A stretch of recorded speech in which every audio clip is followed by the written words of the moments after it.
Alright guys, welcome to lesson 2.11. We're going to talk about two special integration strategies today. The first one happens fairly frequently. The second one is kind of uncommon, but I have seen it come up here and there, so it's worth talking about. It's called long division. So let's go ahead and jump into these two special types of problems. We've actually already done the first one earlier in this unit, but I didn't really get you guys enough chance to practice it and stuff and focus on it enough. So that's what we'll be doing today, is spend a little more time on it. So splitting the numerator, example 1. So when it comes to these integration strategies, a big question you should be asking yourself at this point, we're going to focus on it too a little bit later, is how do you know when to use these strategies? And we're going to learn that in more detail on another day. But for now, how do you know when to split the numerator?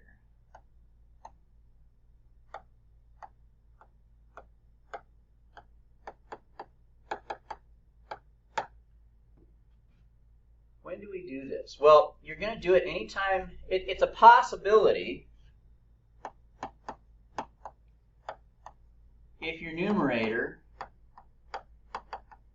has more than one term.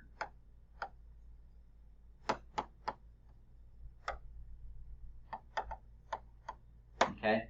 Now, I hope you guys know what a term is. If not, it's two monomials that are connected by plus or subtraction. So, for instance, and here's the basic idea. Here's the strategy. If you ever have a fraction where you have a plus b over some denominator that we'll call d, you can rewrite that as two separate fractions. Okay? And that's the strategy that we're going to use. Okay? Sometimes it's very straightforward. After you split it up, it's a simple power rule and you're all done. Sometimes it's a little bit more challenging. You have to integrate some other possible options into the problem. So the problem I picked, it is a more challenging one. And so it's going to force us to review some old stuff a little bit, but that's good. We need to review those things. But just know that just because this one is going to be challenging, it doesn't mean that all of them will be challenging. There will be some that are fairly simple, like that still use that strategy. So let's go ahead and take a look at this. Okay, so here's what this is the biggest part I want you guys to take away from this. The rest of it is just, think of the rest of it as a convenient opportunity to review. But here's the big takeaway I want you guys to have. It's in the first few steps. So the first thing is notice I've got more than one term in my numerator. And therefore, that's a good opportunity to consider the possibility of doing this. Now I'm saying consider the possibility because it's not always like this, but it's definitely an option to consider. But as you guys can see, I've rewritten it as two separate fractions instead. Okay? After that, we're going to treat these as two separate integrals then. So we're going to integrate this piece. That little smudge should not be there. Get rid of that. Minus, and then we're going to integrate this piece. All right, now that's right there. That is the new thing that I wanted you guys to get. That's our strategy, splitting the numerator.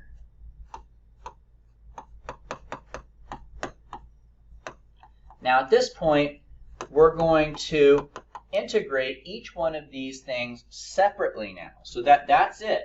By splitting the numerator, it creates two separate integrals, and you just do each one separately. Now, like I said, sometimes you end up with some pretty simple looking things. Like, for instance, you might have just an x squared there, and that's pretty easy just to apply the power rule.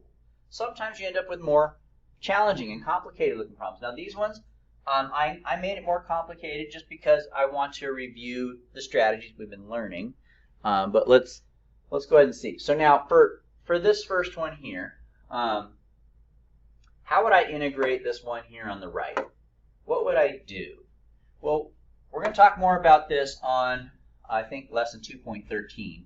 But for now, what I want you guys to notice is look at this power here. See how this power is one less than that power?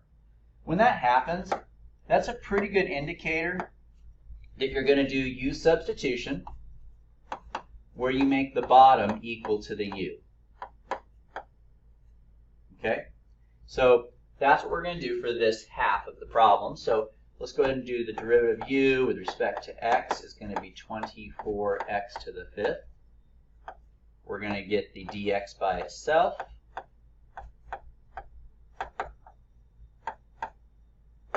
And then we're going to do our u substitution. After we put in this u substitution, I think you will see why I chose to go this route. Notice this is x to the 5th, and so is this. They're going to cancel each other out. So anytime your power down here is 1 more than your power up here, you're probably just going to make the bottom the u, because after you take the derivative, the power is going to go down by 1 anyway, and they're just going to cancel each other out. Now, none of these things are always going to be the case, but what I'm telling you is what's usually going to be the case. Okay? Now, the 24 on the bottom, I'm going to factor that out as a 1/24th, and now I have 1 over u du. Now, how do we integrate that? Well, if I had a number here for a power like a 2, a 3, or a 5, if I had that, I would move it to the top, change the sign, and do the power rule. But when you have a 1 there, you can't do that. It won't work. This is actually an ln problem. So when you integrate that, you get ln of the absolute value of u. Now, I'm not going to put my plus c on here. I'll explain why in a little bit. But for now, we have this. And then, of course, we're just going to go ahead and put the u back in. My u was, what was that? It was like 4x to the 6th power plus 9. I think that's what my u was. Now, in this case, just so you guys know, technically, the absolute value bars are not necessary because this is an even power. So no matter what you plug in for x, the x part's always going to come out positive. This is positive, and this is positive. So everything's always positive. So technically, we don't really need the absolute value bars on this, and I can just write it like this. It's not a big deal. You can leave the absolute value bars, but technically, that would be the simplest way to write it right there. Now, we're not done, though. Remember, that was only half of that problem. The other half was the other side, right? So we split this integral up into 2 separate integrals, and I just did the integral on the left. Now we have to do the integral on the right. Now, notice this. Look at this. This power is not 1 more than this power. So the u substitution thing where you make the bottom a u isn't going to work.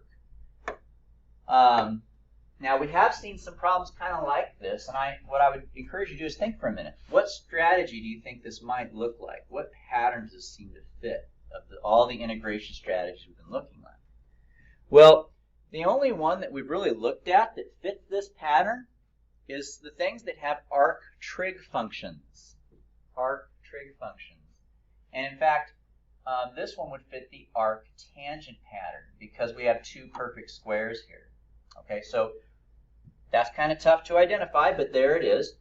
We just need to identify what integration strategy is. And like I said, on day 13, we're going to talk about how you can get a little bit better at identifying each strategy. But for now, this fits an arc-trig pattern. Now, in order for it to fit the arc-trig pattern correctly, we want this to be a square, not a 6 power.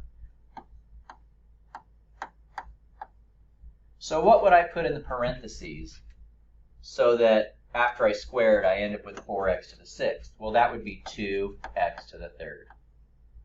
Okay? And whenever we do that kind of a strategy to make it fit the arc-trig pattern, we are going to do u substitution.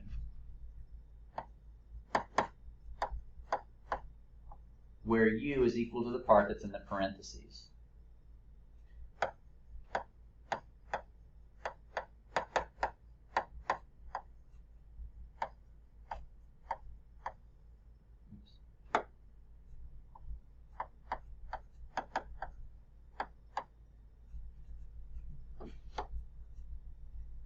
And so if I replace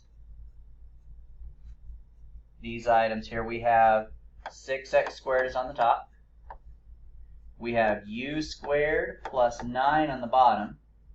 And if I replace the dx with du over 6x squared, lo and behold, those cancel out, and I have now a nice, perfect arc-trig integration pattern.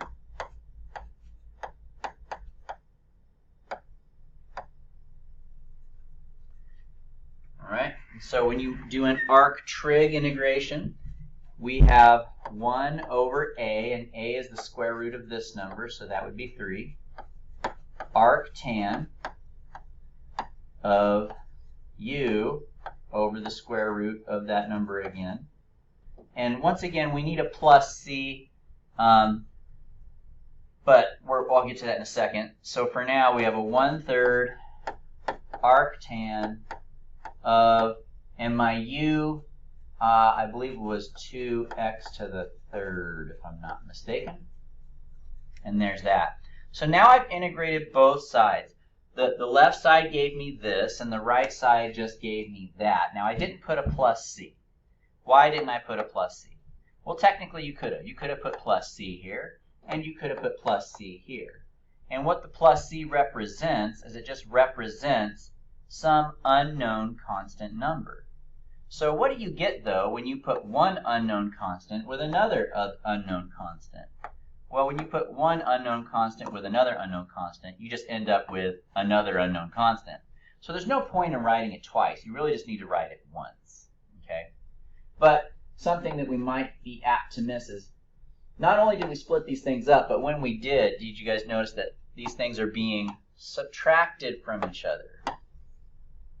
Okay? So I'm going to come down here, and now that I've integrated each one of these things separately, I'm going to put a big subtraction sign between them. Now, that's kind of ugly looking, so I'm not going to write it like that. I'm going to rewrite it so it looks more appropriate.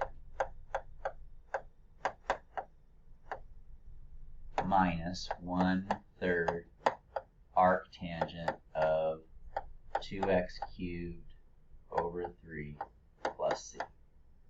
And that would be my final answer there. Okay? So we only need the c one time. So now, like I said, I would consider this problem to be a little bit more challenging because the integrations were not really quick and simple things. They required u substitution, and they required 2 different strategies that you had to remember from the past, okay? But just so you guys know, it is possible to end up with an example like splitting the numerator that's pretty quick and easy. Like, consider this one, for instance. If I had this, you don't have to write this, but you can. I'm not going to do the whole problem, but basically we have more than one term in the numerator, so I can split this up, right?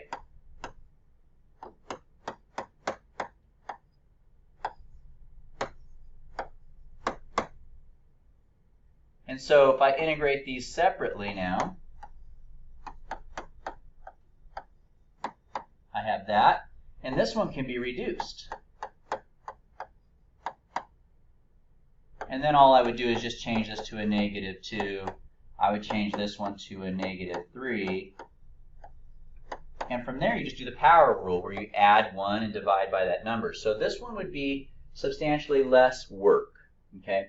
So the point is that splitting the numerator is not always this much work. Okay? But it can be. I just wanted to give you guys a great review of a bunch of things that we've done. But the real strategy here is, if you ever have more than one term in the numerator, you could split that up into 2 separate fractions and integrate each piece separately. Okay? So now I'm going to let you guys practice one of those. All right. So go ahead and try this problem. See what you can do. Go ahead and pause the video. Go as far as you can. If you can at least get through the first few steps of applying the strategy that we've been talking about, that's great. If you can actually finish the problem and take it all the way home, that's even better. So go ahead and pause the video and see what you can do. All right, so this is, I would really like to have seen everybody gotten at least to this step where you split it up into two separate fractions, cosine squared over cosine plus sine over cosine, and then you can make that two separate integrals. Now you'll notice that for the one on the left, the cosine squared over cosine just became cosine, because cosine squared means you have two cosines in the numerator and one cosine in the denominator, and so the one in the denominator would cancel one of the cosines off the numerator, and so you'd be left with one single cosine left if you reduce that fraction. The other one doesn't simplify. Now, for the integral on the left, that one is going to simply be, well, for the one on the left, the integral of cosine is negative sine. But the one on the right, we're going to have to do some u substitution. Let me write down my answer really quick for the integral here on the left. For the one on the left, that's going to end up being sine x. The integral of cosine is sine x. And once again, I'm not going to put my plus c here yet because we'll just do that at the end. But let's focus on the right side. We're going to let the u be equal to the denominator, which is cosine x. And then I'm going to find the derivative of that with respect to x, which is negative sine x. And then we get the dx by itself and we end up with this. Then we do our u substitution. Oops. And we end up with sine x over u, and then du over negative sine x. Now the two sine x's cancel out, but that negative in front of that sine on the bottom, we can't just ignore that. That's a negative constant multiplier, so I'm just going to take the negative and put it in the front. And after I do that, we end up with 1 over u du. And once again, that's an ln problem, just like on the last one we did. So when you integrate, you get negative ln of the absolute value of u, and u was cosine. Now you have to keep the absolute value bars because cosine is not always positive. Sometimes cosine gives negative values, sometimes it gives positives. So you do need to keep the absolute value bars because they do make a difference this time around. So that's the integral of the one on the right, and we already did the one on the left. So if we put those together, sine x being added to a negative ln of cosine x, you can just make it minus, because when you add a negative, it's the same thing as subtraction. And then don't forget your c. So here would be our final answer. A good way to check your work, if you're interested, you don't have to, but a good way to check your work would be to take the derivative. So use what we learned in Unit 1 and see what you get if you were to take the derivative. So if I were to take the derivative of this, for instance, I would get cosine x. If I were to take the derivative of this, I would get 1 over the absolute value of cosine x times the derivative of the inside there, which is an absolute value problem, so we kind of have to remember how to do that. The way that you take the derivative of an absolute value is you do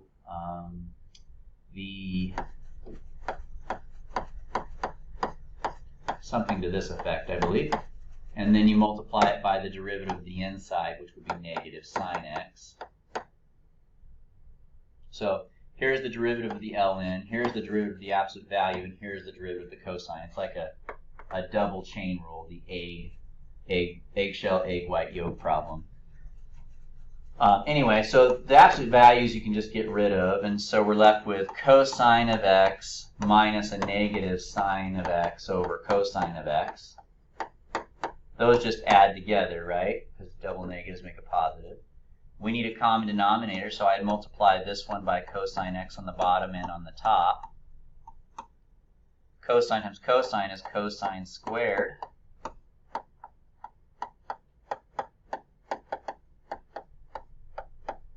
You don't have to do this, by the way. I'm just showing you guys how you can check your work by working backwards. And then combining them because they have the same denominator. And we're right back to where we started. So when you take the derivative, it should take you right back to the original problem. If it doesn't, then something went wrong with your integration process along the way. Okay? All right, so that's one of our strategies, splitting the numerator. Let's go ahead and take a look at our next strategy, which is something that involves a pre-calculus topic known as long division. So we need to review how to do long division. It's been a little while since you guys have done it. So here's how it works. Whatever is in the numerator is going to go inside of the division bracket.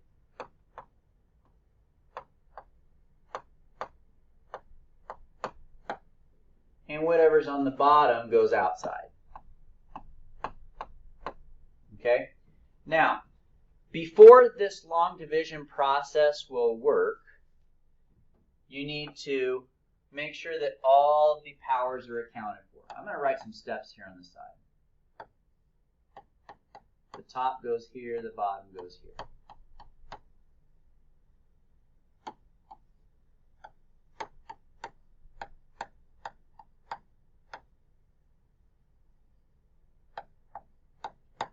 I'm going to call step 2, all powers are needed.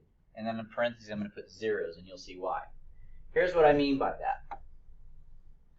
I start off with a 2x to the third. Now, what's the next lowest power? That would be x to the second. But notice there is no x to the second here. But it's not okay to have that missing. And I'll explain why in a minute. But if you're ever missing a power, whatever it starts with, you should have the next power down after that. So that would be a 2. So to get that, you need to put a 0x squared in. Then the next one would be x to the first, which we have. And the last one is a constant, which is an x to the 0, which means we don't have a power there. So I've got all my powers there. 3, 2, 1, none. Same thing applies out here. It starts with x squared, so the next lowest one should be x to the first, but I don't have one. So I need to put a 0x in there. So now you may be asking, why do we need to do that? Well, when you're doing long division, if you don't have that, you're going to mess things up because along the way you need to combine like terms. And if you don't have all these powers present, your like terms won't line up correctly and you'll probably miss something. So it's a good idea to make sure that all your powers are there. If they're not, just put them in there with a 0 in front. That's like saying, well, it's not really there, but we're giving it a placeholder. All right. From there, we do the long division. Okay, and that's where my steps will get a little bit more difficult to explain, but I'll do my best here. So, long division. What we do is we ask ourselves, how many times does x squared go into 2x cubed? Now, another way that you could ask that question is you could ask yourself, what would you have to multiply x squared by to get 2x cubed? So think about that for a minute. What would I have to multiply x squared by to get 2x cubed? Well, you would need to multiply it by 2 to get a 2. And then you would also have to multiply it by another x because it's only x squared, but we named x cubed. So this is what I would multiply it by, and we're going to put it up there. So I'll write my first step over here.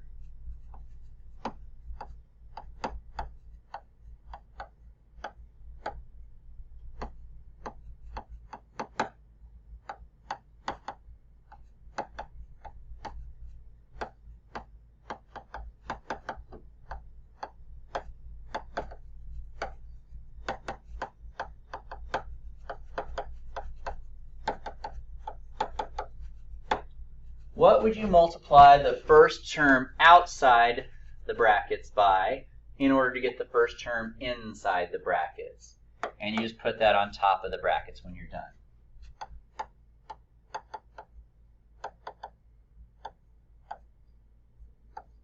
Put it on top of the brackets. All right. The next thing we're going to do is we're going to take that term and multiply it by all 3 terms, and then we're going to put them underneath. So 2x times x squared gives me 2x cubed. It should match because that's what we wanted to happen. Then 2x times 0x. Well, 2 times 0 is 0, and x times x is x squared. So I end up with a 0x squared term there. And then 2x times 1 is 2x. So you're going to multiply the answer you got from part A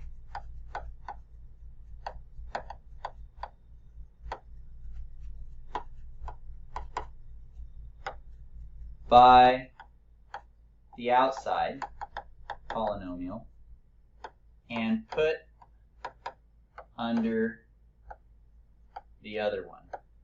So we have blah, blah, blah here, and you're going to put your answer right here.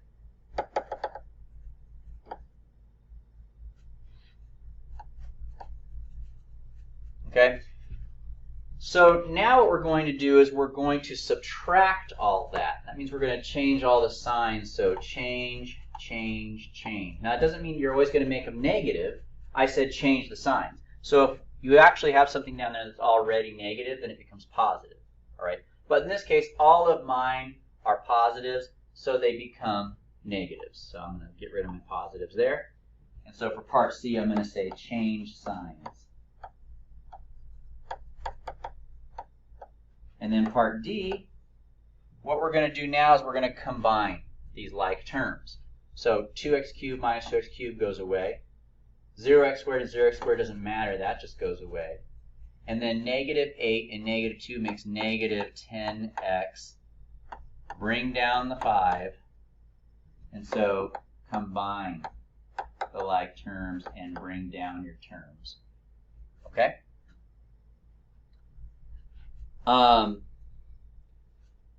Now, I'm a little bit disappointed. I kind of wish this one had more stuff, but what you do at this point is you repeat the process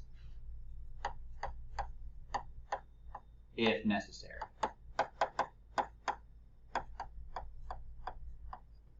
Okay?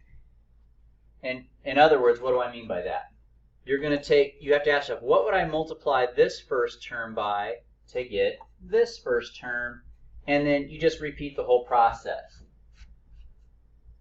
I should have put repeat step 3 if necessary. So you would ask, what would I multiply this by to get this? You would put your answer up here. You would multiply it, put it underneath, subtract, combine, all that. You would repeat those steps again. But notice I said if necessary, because you may not need to. And how do you know when you're done? You're done when this power is bigger than or bigger than this power. So since this 2 is bigger than 1, we are done. Okay? So step 5, we need to write our answer, and here's how you do it. You have your divisor, which I'll represent with the letter V. You have your dividend, which I'll represent with the letter D. You have your answer, which is the quotient, and then you have your remainder at the bottom. The way that you write your answer is like this: quotient plus remainder over divisor.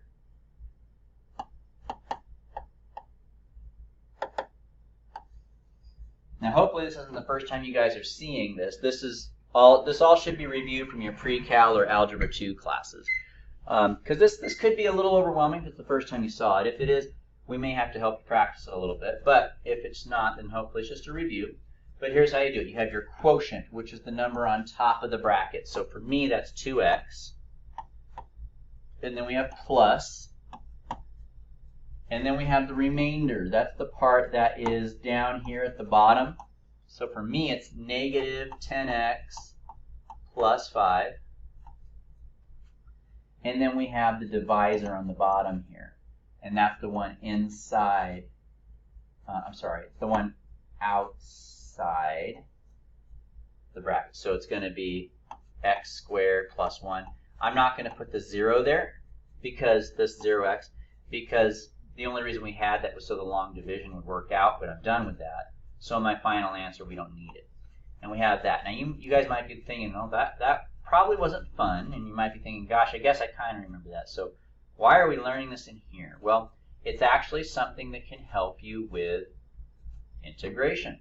Okay? So we're gonna learn how to do that right now. But before we actually start the calculus, I think I want you guys to be able to practice this a little bit. So I think what we'll do is we'll treat it more like a guided practice where we'll do it one step at a time. So here's the first thing I want you guys to do. I want you guys to do the first 2 steps. And that's just setting up the problem. So pause the video here, and when you unpause it, you will see the solution. Do just the first 2 steps. So the first 2 steps was to put the polynomial that's on top inside the brackets and the polynomial that's on the bottom outside, but also to make sure that all the powers are accounted for. So this one starts at 2, so the next one after that should be a 1, and then none. We were missing that 1 power in the middle here, so we had to put that there with a 0. Same thing with the top. the top goes from 4 to 1. So we're missing powers of 3 and powers of 2. So I had to put a 0 power to the third and a 0x to the second to make sure that all my terms are accounted for. All right, so now we're on to the next step. Next step was 3a. So go ahead and see if you guys can do step 3a. Pause the video. When you unpause it, you'll see the solution. So the answer to step 3a was x squared, and it goes up there. How did we get that? We ask ourselves, what do I multiply this first term by to get this first term? And the answer is x squared, and you put it on the top. Okay? All right, go ahead and do step 3b. Pause the video, and when you unpause it, you'll see the solution. Step 3b was to take your answer from 3a and multiply it by all three of these, and then put your answer right there. So that was step 3b, and that's what you should have gotten by doing that. Okay, go ahead and pause the video here, and I want you guys to do steps 3c and step 3d. I want you to do 3c and 3d. All right, and so now we have this. So step 3c was to change all the signs in the bottom equation there, or bottom expression, and then to combine down. Now the first two just kind of cancel out. But in the last one, when you do 0x squared and negative 2x squared, you end up with negative 2x squared. And then you bring down the other two terms. Now step 3e, or maybe I just called it step 4, I think. Step 4 was to repeat step 3 again. So we're going to go back and do all this again, and I'll give you a head start on this one. So we're going to do start with 3a again. And how do I know that I need to keep going? Because this power is not bigger than this power. They match. If we stop when the power out here is bigger than the power down here. But in this case, it's not bigger. It's actually equal. So we are going to keep going. So now what do? We're going to do step 3a, which is where you ask yourself, what do I multiply this by in order to get, and here's where it's different, that. So go ahead and do step 3a and put your answer up here. What you guys should have gotten here is they both have an x squared, so they're good there. So all it needs is a negative 2. So I'd multiply it by a negative 2 is what I would multiply by in order to get that first term to match the other first term. Go ahead and pause the video here, and I want you guys to do step 3b. Step 3b would be to take your negative 2 and multiply it by all three of these, and then put your answer here. And so that's going to give me negative 2x squared plus 0x minus 4. Go ahead and pause the video here and do step 3d. Step 3d is to change the signs. So we have plus, minus, plus. And then add down. Pause the video here and add down. So if you add down, these will cancel. You have here, you have a 1x minus a 0x. You end up with 1x again. And then the 4's cancel. Now, you'll notice that this power is less than this power, so we are done. The last thing that we need to do is write our answer. So see if you can write your answer correctly now. Pause the video and see if you can write your answer, and when you unpause it, you'll see the solution. And there it is. So we have the quotient plus the remainder divided by the divisor. But notice you don't put the 0x in there anymore. And so there's our answer. All right? So that's long division, but we haven't really seen what this has to do with integration yet. Okay? So now we're going to go ahead and do an integration problem. Now this is the problem that you guys just did. Okay? Notice that we have x to the fourth plus x minus 4 over x squared plus 2, right? We just did that. So when are we going to use this long division strategy? That's a good question. It's a little difficult to recognize, honestly. So I mean, technically for this problem, You could have split this up into 3 separate fractions, right, and did the last strategy. That's not uncommon. But here's an option for you. Something that makes this one a little bit different than the last one is, let me back up a little bit. When we had these situations, yes, we had more than one term in the numerator, but look at the powers. The biggest power up here is 5, and this one's 6. Now let's compare that to the next one, the one that we're on right now. For this one, the power on top is 4, and the one on the bottom is 2. Notice that the power on top is bigger. So here's would be my suggestion. You would want to consider using the long division one whenever you have a polynomial with a bigger power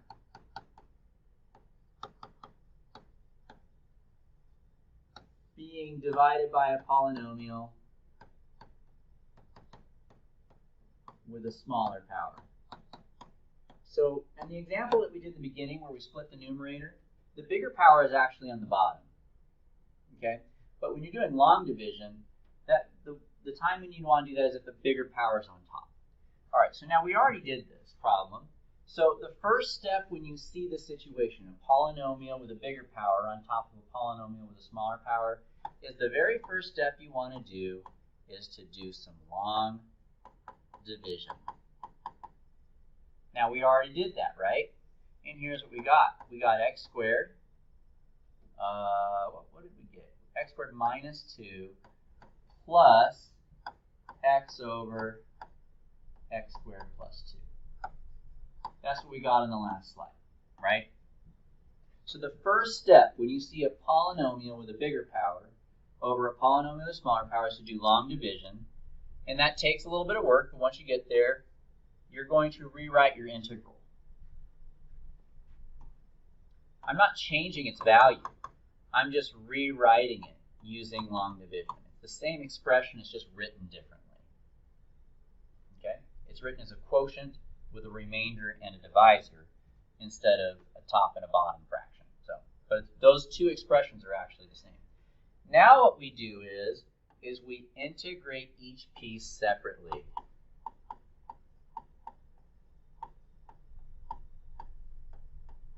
So what do I mean by that? We're going to integrate x squared.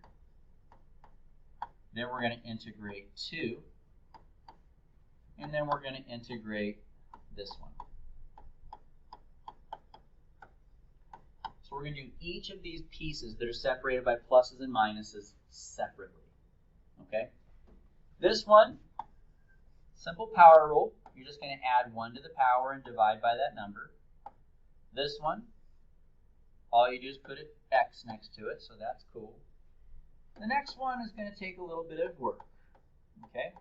It's a u sub problem. Notice that the power on the bottom is 1 less than the top, and we talked about how when that happens, you do u substitution. And you guys might be feeling a little overwhelmed right now with all these strategies, but I just want to comfort you once again. Don't worry, we're going to spend a day where we're not learning anything new, but rather we're actually just taking the time to learn how and when to do each of these strategies. Okay? So don't despair. Just walk through this miry place with me for now, and then we will spend a day talking about how to know when to use each of these strategies. So right now I have x cubed minus 2x plus the integral of x over x squared plus 2. All right? Well, let's go ahead and do this piece now. That's what we need to do. So as we said, we're going to do u substitution where the u is the bottom. We're going to find the derivative of u with respect to x. We're going to solve for dx. And then we're going to do our u substitution.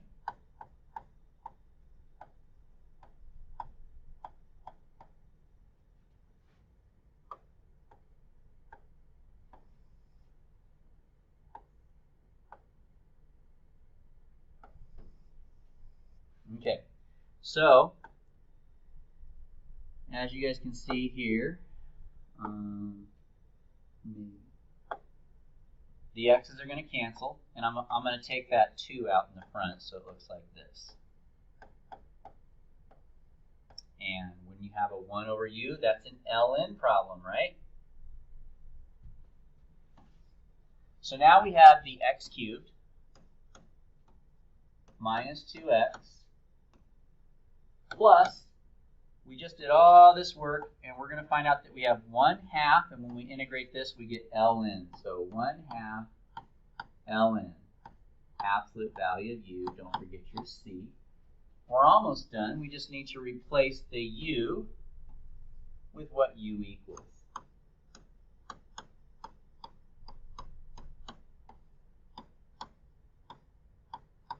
And in this case, do we need the absolute value bars?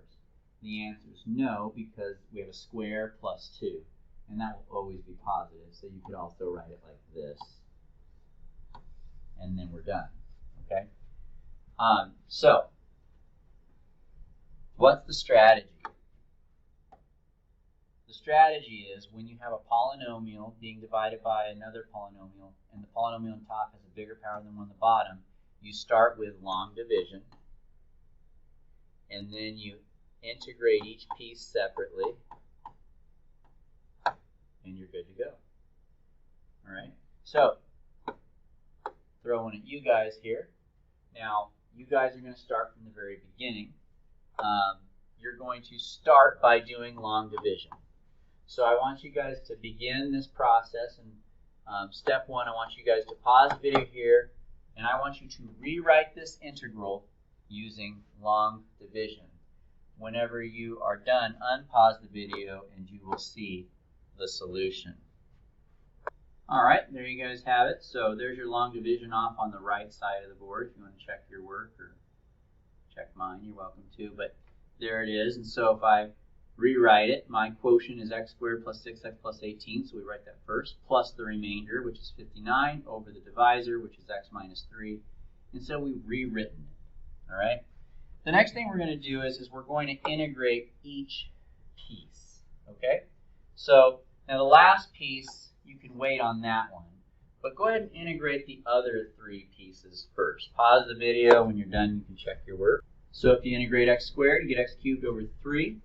If you integrate 6x, you get 3x squared. If you integrate 18, you get 18x. And we haven't integrated the last piece yet, so I just wrote it as an integral still.